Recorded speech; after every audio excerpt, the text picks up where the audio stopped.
I feel the most traumatic experiences are always from Delhi.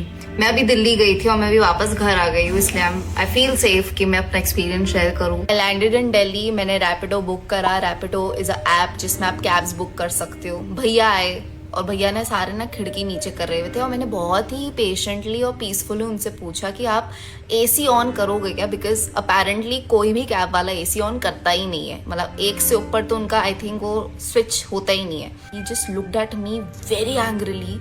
ये एसी ना मेरी मर्जी से ऑन होगा, आपको एसी की इतनी ज़रूरत है तो किसी और कैब को बुक करो, ठीक है। एंड आई वाज लाइक कि चलो अभी मेरा माथा बिल्कुल मुझे नहीं ख़राब करना। आई वेंट टू रैपिडो का जो काउंटर था, उनको मैंने बोला कि he and the Rapido guy was very sweet. He fought with him. ये सब गाली गलौज चल रही थी बीच में। मैंने बोला कि यहाँ से हम निकलना पड़ेगा, तो मैंने फटाफट से उबर बुक करा। मुझे अब जाना था नोएडा। ओके, सो पहली स्टोरी है रैपिडो की। मैंने कभी रैपिडो ली नहीं अपनी ज़िंदगी में। आई थिंक हम लिए हैं, एक्सपीरियंस काफ़ी मिक्सड अप है, ठीक है। क्योंकि ऐसे उन लोग का आर्गूमेंट ये है ना, रैपिडो हो गया, उबर हो गया या फिर ओला पोला जो भी है, उन लोग का अपना आर्गूमेंट ये है कि भाई लोग इस लेवल का कमीशन काटता है। मतलब ये वन साइडेड स्टोरी बता रहे हैं जो कि ड्राइवर वगैरह बताता है। क्योंकि हमको बहुत इंटरेस्ट, क्योंकि मेरा 4-5 यूट्यूब चैनल है तो हमको बहुत मज़ा आता है इस सब चीज़ के बारे में पता करने के लिए। अगर हम कहीं जा रहे हैं, कहीं बैड एक्सपीरियंस है, तो हमको ये पता करना होता है कि भाई क्यों है, आखिर उसके साइड से क्या स्टोरी है, वो क्या फ़ील कर रहा है जो ये नाटक करके बैठा हुआ है। या तो वो साला अपना पागल आदमी है, पगलापन है उसके अंदर, या फिर उसके पास कोई वैलिड रीज़न है, या फिर ऐसा वैलिड रीज़न जो उसको लग रहा है कि हाँ भाई जस्टिफाइड है। जैसे हम ये सब चीज़ पूछ चुके हैं ऑलरेडी, तो उन लोग का कहना है कि भाई इतना ना पैसा वहाँ पे वो लोग कमीशन वगैरह लेता है, हम लोग का पैसा नहीं बचता है, ये वो। फिर ऐसे मोबाइल निकाल के दिखा रहा है कि ये वो इनकम है, देखिए इतना कमीशन काट लिया, इतना तेल का गया, माइलेज देख लीजिए मेरा, डीजल पेट्रोल, दिस दैट, लड़ा लहसुन बेंचो, बहुत कुछ है। और देखा जाए तो हमको समवट बोल सकते हैं कि थोड़ा बहुत लगा कि हाँ भाई थोड़ा उसके बाद में हल्का फुल्का दम तो था। मतलब ऐसा नहीं कह रहे कि जो कर रहा है वही सही है, लेकिन थोड़ा बहुत दम था उसके बाद में। क्योंकि देखे हम सबूत, और पेट्रोल से सच में, मतलब पेट्रोल गाड़ी में खास करके असर पड़ता है बहुत ज़्यादा। मतलब एसी एकदम फुल टाइट करने पे पड़ता है असर। और एक और चीज़ है, जैसे तुम देखा होगा कि आजकल इतना सारा जो ऐप है उसमें बहुत से लोग टैक्टिक्स यूज़ करता है, इधर का नंबर उधर का नंबर रजिस्टर कर करके, और कूपन पे कूपन पूरा लगा लगा के। वो भी एक इशू। हम ये नहीं कह रहे हैं कि जो कह रही है इसका जो एक्सपीरियंस है एकदम, नो नो नो, ये भी अपनी जगह सही है। आप पहले देख लेते हैं और क्या नाटक है इसका। I moved before Rapido was a thing, no idea what it is. जहाँ तक मैं सोच रहा हूँ, रैपिडो इज़ अ कंपनी जो कि ओला, उबर इसी तरह की है। आप कैब बुक करते हो। मेरे दिमाग में जितना आइडिया था कि एवरेज राइड, अगर हम मैं ओला उबर को रेफरेंस पॉइंट रख के देख रहा हूँ यहाँ पे, अगर न्यू दिल्ली में 450-500 रुपए की होती थी, लेट्स से 300 रुपए बोल देते हैं। अगर मैं 300 रुपए की राइड ले रहा हूँ, ए टू भी जा रहा हूँ, 30 मिनट का सफ़र है, 300 रुपए इतने तो होते हैं। देखो, हम अभी जो एक्सपीरियंस तुमको बताया ये उस टाइम का है जिस टाइम मतलब जब हम कॉलेज में थे, ठीक है। उस टाइम रैपिडो वगैरह का जो था टाइम, तो काफ़ी मतलब डिस्काउंट पे काफ़ी कम हो जाता था प्राइस। भाई एक्चुअली में कम हो जाता था। मतलब मेरा रियल भाड़ा हमको लगता था स्टेशन से कॉलेज वगैरह जाने में तो हमको 100-150 लग जाता था, ठीक है। और अगर हम रैपिडो के थ्रू जा रहे हैं या फिर किसी ऐप के थ्रू जा रहे हैं तो हमको एक्चुअल में 60 रुपये 70 रुपये, तो मेरा काफ़ी बच जाता था पैसा थोड़ा सा। और अभी में भी हमको नहीं पता कि कैसा रेट रख के रखा है तुम लोग। या 400 रुपए, जहाँ पे गर्मी में इंसान खिड़की बंद करके एसी देगा तुमको। आई थिंक बेयर मिनिमम होना चाहिए। 300 रुपए अच्छे खासे होते हैं। तुम लोग बता सकते हो क्या प्राइस चल रहे हैं इस वक्त उबर ओला? काफ़ी डिबेटेबल टॉपिक हो जाएगा, क्योंकि अब वो पता नहीं कौन सा लोकेशन है, वहाँ पे क्या है क्या नहीं है, फिर कौन सा ऐप पे है। ऐसे तो ये बोली रैपिडो पे है, ये वो रैपिडो सबके ही। ये चीज़ तो मेरे टाइम पे भी ये जो कह रही है फैक्ट है। आपको बोलना पड़ता है फॉर सम रीजन कि एसी चला दो, और पता नहीं कि इतनी गर्मी में भभकती हवा आ रही है। बिहेवियरली स्पीकिंग ये एक चीज हो सकती है जो टेक्निकली हमें चलाना चाहिए, बट हम खुद से क्यों चला के दें? अगर कोई कहेगा तो हम चला देंगे, अगर आपने नहीं कहा वही हवा खाओ। और मे भी बहुत सारे लोग होते होंगे जो नहीं कहते होंगे, हिचकिचाहट होती है। जैसे शाय हो गया कोई इंसान, किसी इंसान को हो सकता है असर्टिवनेस में बहुत कम है, कोई इंसान को हो सकता है हिचकिचाहट होती है किसी से कुछ बोलने में करने में, उसको लगता है अरे चलो जैसी चीजें हैं वैसी रहने। हाँ वैसा तो है। 50% आदमी हमको लगता है पूछता ही नहीं होगा।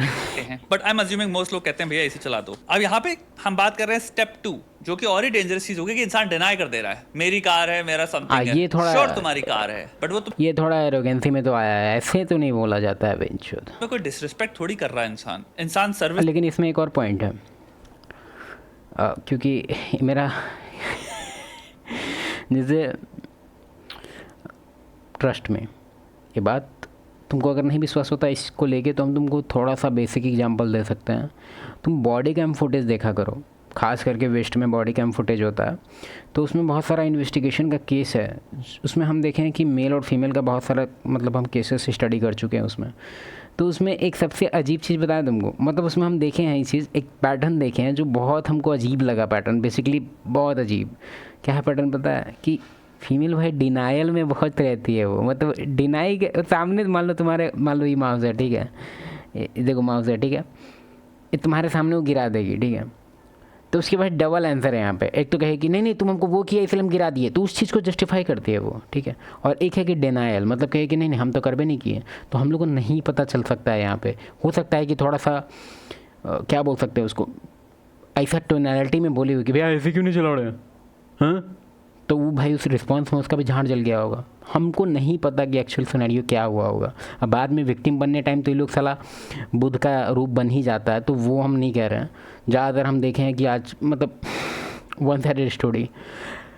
ऐसे मेरा पर्सनल एक्सपीरियंस कैब वगैरह को लेके ख़राब नहीं है, बेसिकली अच्छा एक्सपीरियंस है। सर्विसेज ले रहा है जो प्रॉमिस्ड हैं, कंडीशनली कही गई है कि आपको ये बेयर मिनिमम मिलेगा ही मिलेगा। एयर कंडीशनिंग कार के अंदर बेयर मिनिमम चीज है, बैलगाड़ी थोड़ी है वो। इंसान अगर कार बुक करता है और आई थिंक जो ऑटो टुक टुक होती है उसमें प्राइस डिफरेंस होता है, और I think one of the reasons उसका प्राइस डिफरेंस का ये होता है कि भाई कार के अंदर तुम एटलीस्ट ठंडी हवा में बैठे हो। नाउ आई अंडरस्टैंड कैब वालों को क्या स्प्लिट मिलता है, ओला उबर रैपिडो वो कितना स्प्लिट ले जाते हैं वो एक अलग कॉन्वर्सेशन हो गई। बट एक कस्टमर के पीओवी से अगर मैं 400-500 रुपए दे रहा हूँ, 300 रुपए भी दे रहा हूँ, तो एयर कंडीशनिंग हाँ बेयर मिनिमम होना चाहिए। और अगर वो भी डिनाई करी जा रही है, यहाँ पे ये है ना कि अभी हम लोग इसके वन साइडेड स्टोरी से पूरा हम लोग नहीं विश्वास कर सकते। खास करके हम तुमको मानते थोड़ा सा मिसोजिनिस्टिक लगेगा तुमको, लेकिन हम 100% सर्टेनिटी 100% बिलीफ के साथ तुमको एक बात कहना चाहते हैं कि कभी भी कोई स्टोरी, कभी भी कुछ भी हुआ है, कोई भी इंसिडेंट हुआ है, हम तुमको हाईली रिकमेंड करेंगे कि कोई तुम मेल से पूछा करो, या मेल का अगर इसको छोड़ के अगर कोई मेल ऐसे बताए ना, बिलीवेबल हो सकता है। फीमेल ज़्यादातर सीनरी में उसको अपने आप को विक्टिमाइज करने का बहुत ज़्यादा शौक चढ़ा होता है। मजाक नहीं कर रहे हैं। हो सकता है कि तुम ये बात मेरे मुंह से सुन के तुमको लग रहा हो कि मेरा अपना पर्सनल एक्सपीरियंस है, पर्सनल हीट। नहीं भाई, फैक्ट है ये। तुमको इसलिए नहीं एक एग्जांपल बता रहा है।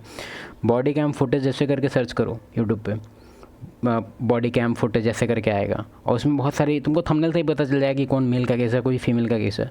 तुम देखो उसमें फीमेल का केस उठा के, ऐसा तुम्हारा दिमाग ख़राब हो जाएगा बेसिकली, अगर तुमको नहीं रियलिटी से थोड़ा बहुत। क्योंकि बहुत बार क्या होता है ना कि यहाँ पे अभी जैसा चल रहा है सोसाइटी, खास करके इंडिया में, मेजॉरिटी ऑफ द जो मेल्स हैं उनको एक्सपीरियंस ही नहीं है फीमेल्स के साथ। वो मतलब अगर है भी तो एकदम इस लेवल के कि मतलब कोई कनेक्शन ही नहीं है, बस हाँ जान रहे एक दूसरे को बस। अगर तुम सच में अगर तुम्हारा कुछ एक्चुअल कुछ है ना, एक्चुअल अगर तुम्हारा कोई एक्सपीरियंस, तुम एग्जैक्टली तुमको पता है कि हम क्या बोल रहे हैं। झूठ बोन से निकलता है उसके मजाक नहीं कर रहे। और अगर तुमको एक और चीज़, एक फ़नी फैक्ट बताते हैं, हम इसको एक बुक से भी देखे थे, बुक में भी इस चीज़ का मेंशन किया गया था कि ऐसा नहीं है कि वो झूठ बोलती है तो वो झूठ उसको अंदर से माइंड में रहता है कि हम झूठ बोल रहे हैं। नहीं, वो चीज़ मेल के अंदर होता है बस। क्योंकि यहाँ पे तुमको डिफरेंस समझना होगा। मेल जो है वर्ड्स का बहुत ज़्यादा वैल्यू करता है, फीमेल वर्ड्स का वैल्यू नहीं करती है। ये बात फैक्ट है, ठीक है। दूसरा चीज़, ये जब झूठ बोलती है तो इसका अंदर पूरा जो बिलीफ सिस्टम है वो उस झूठ को सच मान रहा होता है। इवन इमेजिनरी करके, मतलब एक तरह से क्या ही बोले हैं, कैसे बताएं तुमको हम। मतलब अगर उसका हम लाई डिटेक्टर उस टाइम निकाल के मशीन उसे लगा देना तार, लाई डिटेक्टर में नहीं धराएगा। क्यों? क्योंकि उसको बिलीफ है उस चीज़ पे, जो बोल रहे हैं उस पर बिलीफ है। मानते थोड़ा सा फक्टअप लग रहा है सुनने में, लेकिन सही है। हो सकता है तुमको लग रहा हो कि फिर तो घटिया सर्विस की बात कर रहे हैं। इनके एग्जाम्पल में तो हम बात कर रहे हैं बदतमीजी की, घटिया बिहेवियर, क्योंकि शांतिपूर्वक भी किया जा सकता है। ये ज़रूर बोली होगी मतलब मेरा अपना पर्सनल थॉट है। ये बोली होगी भैया ऐसी क्यों नहीं चला रहे, मतलब कुछ ना कुछ ऐसा बोली होगी भाई, चले का उसका गाँड जल गया होगा। उसके बाद बोला होगा कि लौड़ा में ले इसी में।